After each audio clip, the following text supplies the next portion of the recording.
Assalamualaikum warahmatullahi wabarakatuh. Bismillahirrahmanirrahim. Walhamdulillah. Wassalatu wassalamu ala sayyidina Rasulillah Muhammad bin Abdullah wa ala alihi wa sahbihi wa man tabi'ahu wa wala amma ba'du. Qala Allah ta'ala fi kitabihil karim.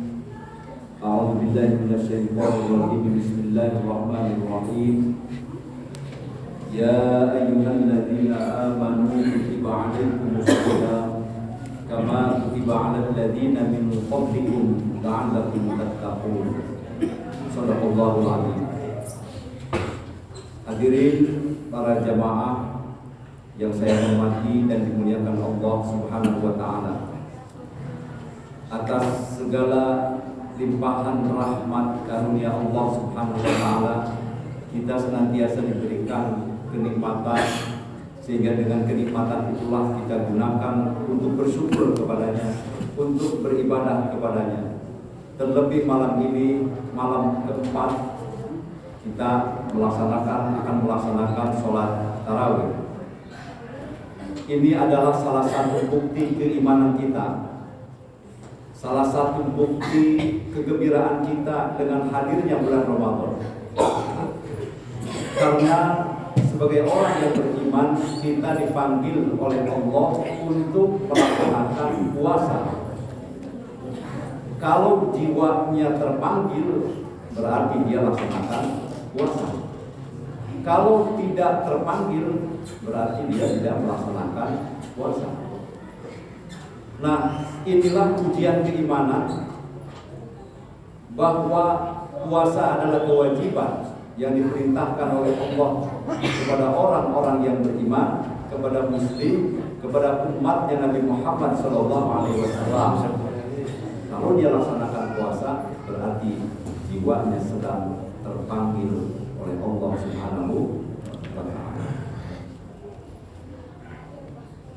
Dan tentu Ramadan ini adalah bulan yang kita nanti-nantikan.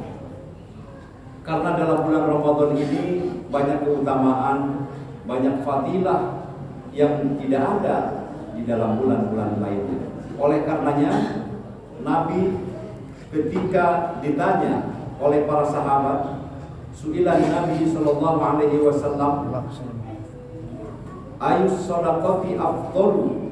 Qala shadaqatu fi Ramadan.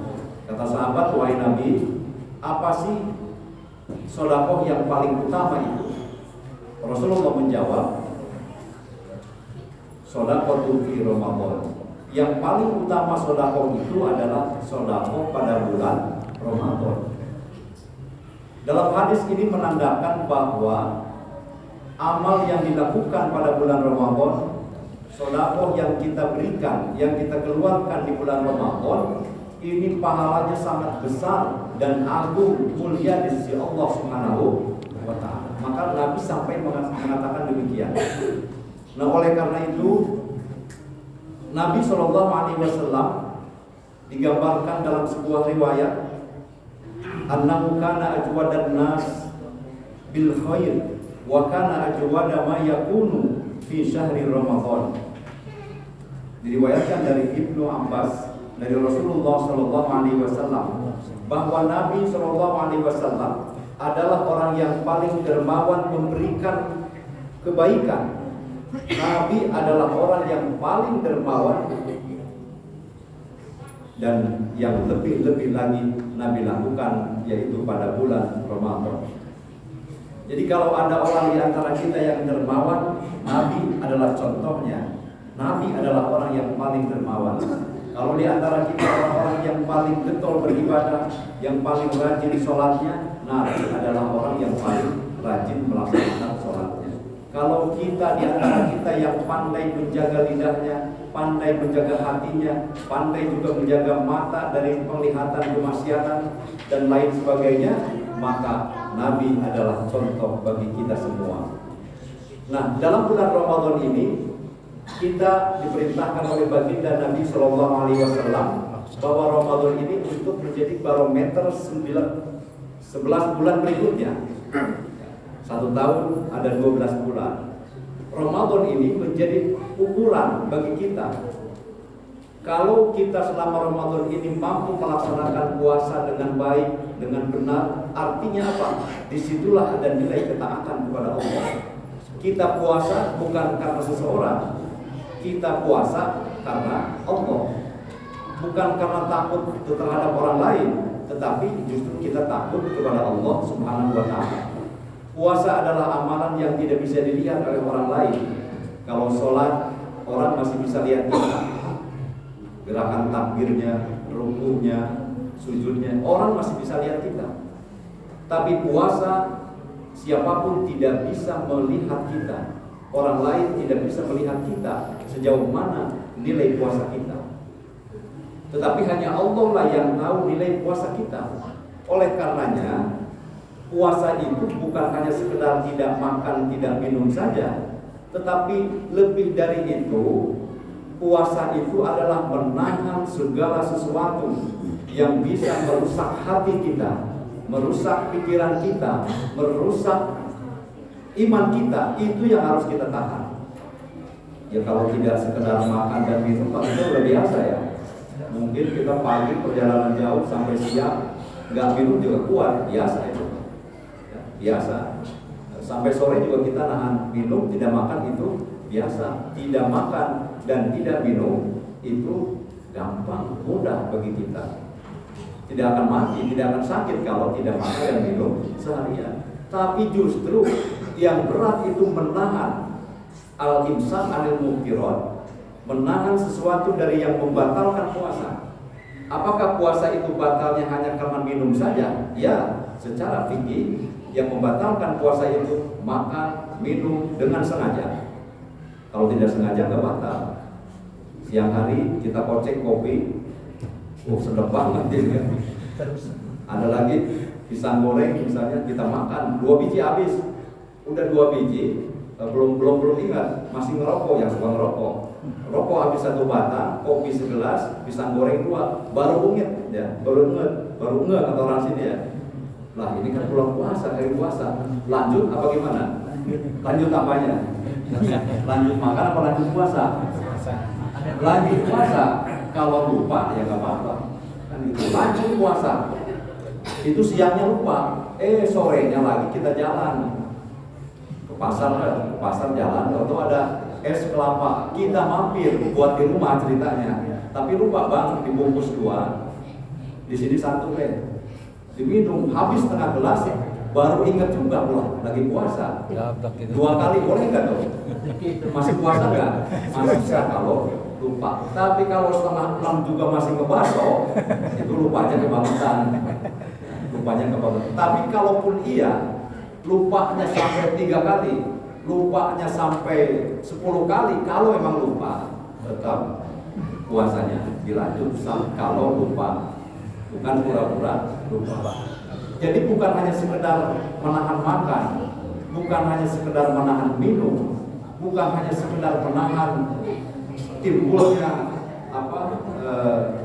dorongan seks, hawa nafsu seorang laki-laki, seorang suami terhadap istri. Bukan hanya itu yang kita tahan, tetapi hati kita harus bisa kita tahan. Mata kita tahan dari melihat sesuatu yang mendatangkan kemaksiatan. Kalau orang lewat lawan jenis, kalau dilihat dengan dorongan hawa nafsu atau pikiran-pikiran yang pikiran kotor kira-kira, itu bisa mengurangi nilai pahala puasa. Puasanya sah secara fikih, tetapi pahalanya bisa berkurang. Melihat HP boleh, tapi kalau dengan sengaja memandangi yang menimbulkan hasrat, mengurangi nilai pahala puasa. Ya. Jadi kalau sekali lagi, kalau tidak sengaja selewat saja, itu tidak dosa. Tapi kalau dengan sengaja, itu bisa mengurangi nilai pahala puasa. Jadi sekali lagi, pada malam ini saya ingin mengajak, kalau dulu barangkali puasanya kita hanya tidak makan, tidak minum, tapi mulai tahun ini, Ramadan kali ini, kalau itu sudah biasa, harus kita tingkatkan. Mata kita harus kita jaga dari pandangan-pandangan kemaksiatan. Lisan kita harus kita jaga dari pergunjingan, dari membicarakan orang lain, ya, apalagi sampai dengan lisan kita menyakiti orang lain, kita kunci lisan kita. Itu baru puasa yang benar. Hati kita juga sama, harus selalu berpikiran baik, harus mempunyai pandangan-pandangan yang baik terhadap orang lain dan juga kepada Allah Subhanahu wa Ta'ala. Berbaik sangka kepada sesama manusia, juga berbaik sangka kepada Allah Subhanahu wa Ta'ala. Itulah sebenarnya puasa yang diinginkan. Inilah sebenarnya puasa yang dicontohkan oleh baginda Nabi Sallallahu Alaihi Wasallam. Maka kalau Nabi mengajarkan sholatnya paling rajin, kemudian puasanya paling getol, kemudian sedekahnya juga paling banyak, maka mestinya juga kita harus bisa mencontoh sebagaimana baginda Nabi Sallallahu Alaihi Wasallam. Hadirin para jemaah rahimahumullah. Oleh karena itu, sebagaimana sabda Nabi, "Man shoma Ramadhana imanan wa ihtisaban ghufira lahu ma taqaddama min dzanbi." Barang siapa yang berpuasa yang dia laksanakan dengan dasarnya dua, iman, wa ihtisaban dan ikhlas, maka akan diampuni dosanya oleh Allah. Dua berarti ya, iman dan ikhlas. Artinya apa? Pertama iman. Kita laksanakan puasa ini karena hati kita, jiwa kita beriman kepada Allah Subhanahu wa Ta'ala. Kita laksanakan puasa, ini adalah kewajiban dari Allah. Dengan penuh keimanan kita laksanakan bahwa ini adalah kewajiban bagi saya. Itu dasarnya iman. Yang kedua, sabar, puasa yang kita lakukan itu semata-mata ikhlas karena Allah Subhanahu wa Ta'ala. Ingin menggapai ridha Allah, ingin memperoleh pahalanya, ingin menuju surganya Allah Subhanahu wa Ta'ala. Jadi dasarnya adalah dua tadi, imanan, wahtisaban, iman dan keikhlasan. Nah, oleh karena itu inilah yang harus kita jaga. Pada suatu ketika baginda Nabi Sallallahu Alaihi Wasallam ketika sedang bertanya, ketika sedang berjalan menaiki anak tangga pertama, anak tangga kedua, dan anak tangga ketiga. Rasulullah ketika menapaki tangga-tangga itu, di sampingnya ada malaikat Jibril. Ditanya oleh malaikat Jibril, "Wahai Nabi, apakah orang yang paling rugi?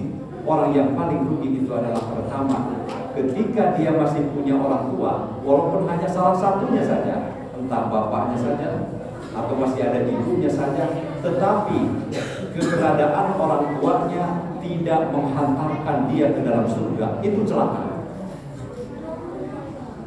Itu kata-kata malaikat Jibril kepada baginda Nabi. Lalu Nabi mengaminkan, amin. Jadi ini sahabat yang ada di samping bingung, ini kok Nabi tiba-tiba amin, padahal tidak ada sedang yang berdoa, tidak juga sedang tidak ada yang mengajak ngobrol, tapi kok Nabi tiba-tiba mengatakan amin. Itu tadi malaikat Jibril mengatakan, "Wahai Nabi, berugilah orang ketika hidupnya, ketika dia masih punya orang tua yang masih hidup, entah bapaknya, entah ibunya, tapi keberadaan orang tuanya tidak menghantarkan kebaikan, tidak menghantarkan dia menjadi pribadi yang baik dan menghantarkan ke surga." Jadi rugi kata Nabi. Oleh karena itu apa? Ini ajaran bahwa ketika orang tua kita masih ada, maka pergunakanlah waktu, seluruh anggota waktu kita untuk mengabdi kepada orang tua, sehingga itulah yang akan menghantarkannya ke dalam surga. Nah, ini satu yang saya sampaikan. Ini masih banyak kalau disampaikan, soal nanti akan disampaikan nanti pada hari Minggu berikutnya atau pertemuan yang akan datang. Nah, hadirin rahimahumullah, oleh karena itu pada bulan Ramadan ini hendaknya kita senantiasa mempertahankan semangat, mempertahankan rasa kerinduan kepada Ramadan. Kalau orang rindu, walaupun sudah bertemu, itu biasanya akan tetap rindu. Apalagi ketika berpisah, dia semakin rindu. Ramadan adalah bulan yang senantiasa dirindukan. Sehingga kata Nabi, ketika Ramadan datang, famarhaban bihi wa ahlan. sambut dengan sambutan yang hangat.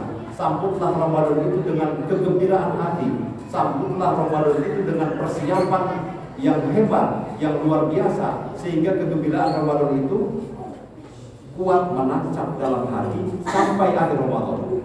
Jadi senangnya itu tidak hanya di malam pertama Ramadan, gembiranya itu tidak hanya di hari kedua dan sampai ketujuh Ramadan, tapi selanjutnya sampai akhir Ramadan kita terus selalu rindu kepada Ramadan. Sehingga kalau kita selalu rindu di dalam bulan Ramadan ini, maka insya Allah kita akan terus istiqomah melaksanakan puasanya, istiqomah melaksanakan sholat tarawihnya, istiqomah juga membaca Al-Quran walaupun sedikit demi sedikit, tapi kita upayakan membaca Al-Quran, baik itu setiap ba'da sholat ataupun ba'da tarawih ataupun kapan saja hendaknya kita luangkan waktu untuk membaca Al-Quran walaupun hanya satu ayat. Kenapa? Karena kalau di luar Ramadan akan lebih berat. Coba kita bayangkan diri kita saja. Kalau selama Ramadan saya misalnya pernah membaca Al-Quran hanya 1 juz, padahal Al-Quran semuanya ada 30 juz. Selama Ramadan hanya 1 juz dia mampu membaca. Bagus nggak? Alhamdulillah bagus. Masih beruntung. Tapi ketika di luar Ramadan, saya yakin dia pasti akan lebih kurang dari 1 juz baca Al-Quran. Jangan-jangan juga tidak pernah membaca Al-Quran. Artinya apa? Baca Al-Qurannya hanya dalam sholat saja, kan gitu. Hanya Fatihah, hanya ayat-ayat atau surat-surat tertentu yang dia baca di dalam sholat. Di luar sholat dia tidak pernah membaca Al-Quran. Nah, oleh karena itu sekali lagi saya mengajak untuk diri sendiri, untuk jamaah sekalian, Ramadan kali ini kita jadikan momentum untuk meningkatkan keimanan kita. Ramadan kali ini tidak hanya berpuasa secara fisik saja, tidak makan dan minum saja, tetapi juga berpuasa seluruh anggota badan kita, hati kita, untuk terus menuju kepada Allah Subhanahu wa Ta'ala. Insya Allah, kalau puasanya lulus, ibadahnya bagus, kemaksiatan kita tinggalkan dalam bulan ini, maka insya Allah 11 bulan berikutnya kita akan bisa mempertahankan kebaikan-kebaikan, amal-amal soleh yang pernah kita lakukan di dalam bulan Ramadan ini. Amin ya Allah ya Rabbal Alamin. Barangkali itu hanya yang bisa saya sampaikan. Mudah-mudahan bermanfaat untuk kita semua. Adanallahu wa iyyakum ajma'in. Wallahu muwaffiq ila aqwamit thoriq. Assalamualaikum warahmatullahi wabarakatuh.